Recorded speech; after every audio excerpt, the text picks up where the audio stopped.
It's not how much you pray. It's not how many words you use for prayer.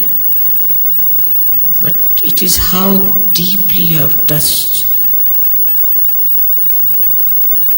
the feet of the Divine.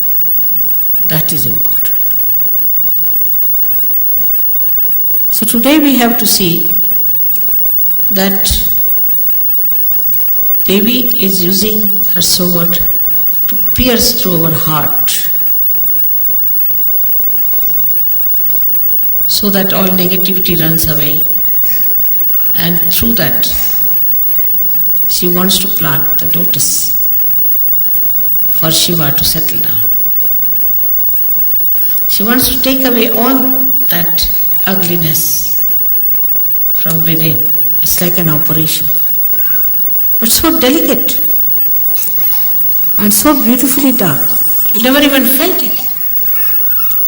But how the whole knowledge of Sahaja Yoga has come to you so beautifully.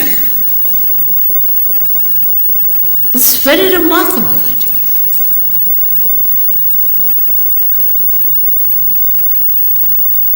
If you read the mantras, they'll give you explanations which has nothing to do with reality, sometimes I feel. But even if it has, it's so circuitous, so complicated. I would say Adi Shankaracharya realized it, and that's why he gave up the idea of writing any treatise. He said, let's make it simple, the praise of the mother, finished. If you praise the mother, everything will. But that's not, I find that's not so. It's easy. See, human beings are great experts. They can be just like radios, praising. Nothing goes inside the heart.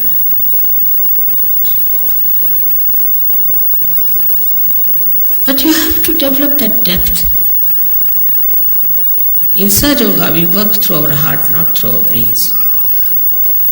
You have to develop that heart and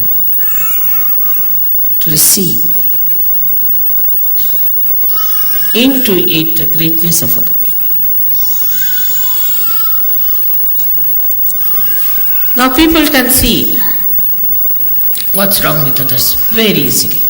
They don't want to see what's wrong with them. Any intelligent man can see that. There's no need to have realization. But a wise person sees what's wrong with him and he trusts. He trusts himself then because he's wise. He doesn't doubt. He knows he's wise. He knows what's wrong with him and what is to be done. So the work of the goddess is very different today, as you can see clearly. Of course, symbolically it is the same. But it has become very subtle, very subtle. The first work is to destroy the negativity, which is going on, as you know. The more light comes in, the ignorance will disappear, this light will spread, all the darkness will go away. But you are the lights. You have to put the lights on, and you have to look after your light, and you have to make that light eternal. This is one work which you are doing. It's a beautiful work of the goddess. You are doing is to spread light, enlighten people. The negativity that is around you is not so dangerous as whatever is in you. Today it has become subtler. The negativity has become subtler.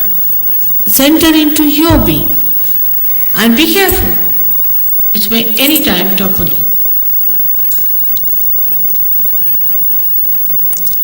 Even one step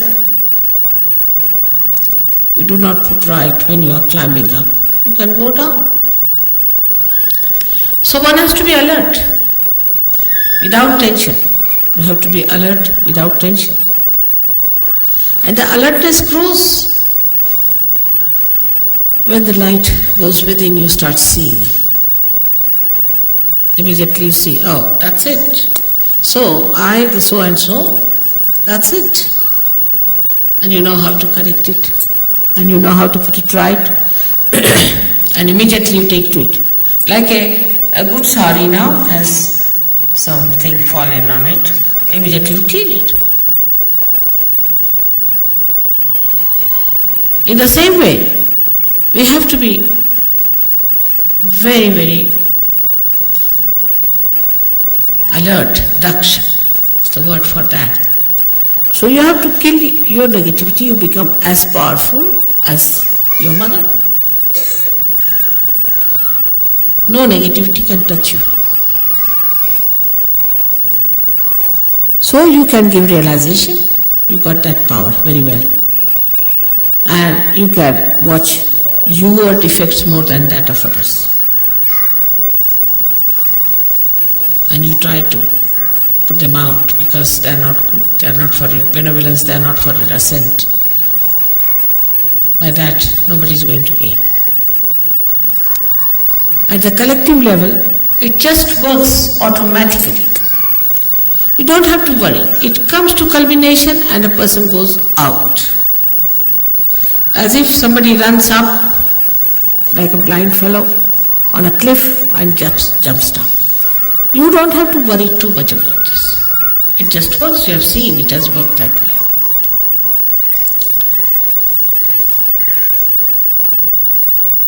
Now another quality that you have, to believe that Goddess is working through you. In you she resides. You have got the powers. It's penetrated into you. Is that you can comfort people. You can cure them. You can give them peace. You can give them bliss. But then what Goddess has done in you is that she has given you the bliss. You have become bliss. Like they say a cool air conditioner, you get the cool from there. In the same way, if you are emitting bliss, you give bliss to others. But there is no bliss within yourself. But what bliss you can give to others? So a Sahajogi has to be a blissful like the Goddess. You have to enjoy yourself as the Goddess enjoys herself. Enjoys her bliss, enjoys her peace, enjoys her everything. Her creation, her children, their love. Everything she enjoys. In the same way you have to enjoy. You have to know about everything. You have to be absolutely knowledgeable.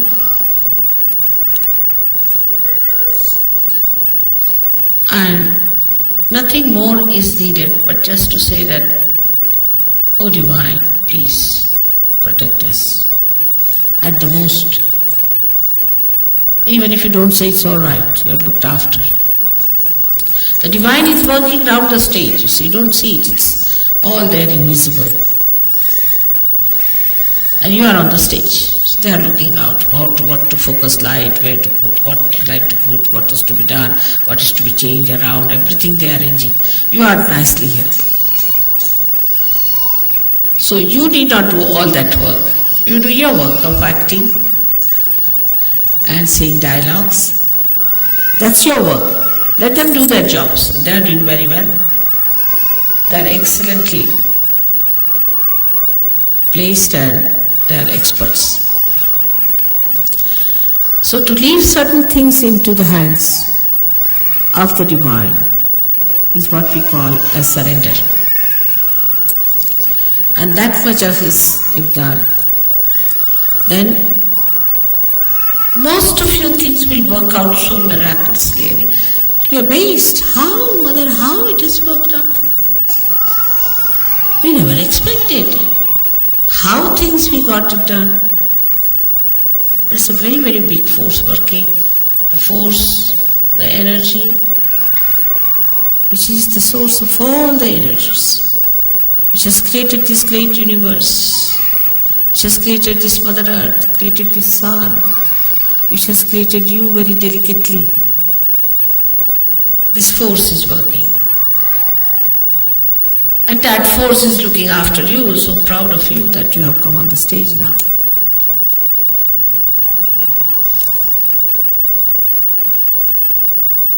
So as it is, we are today praying to the Goddess that help us to fight our negativity within us. Give us your tiger so that we fight. Give us your lion so we fight. Let us fight all these horrible animals that are within us, these horrible haunting things that are within us, these horrible conditionings we have to get rid of it. Still, if you watch yourself, lots of conditionings are there. Lots. You see, if you see, there are covered with very thin curtains and you don't see it. But they are there. Let the tiger enter into all these dens and find out. So you have all the heritage available to you, but you have to be worthy in the sense that you have to know that you are worthy. That's all. You have to just know that you are worthy and that you can do it. You have entered, I must say, into the kingdom of God, no doubt about it. You all have entered. So beautifully you are settled down. May God bless you.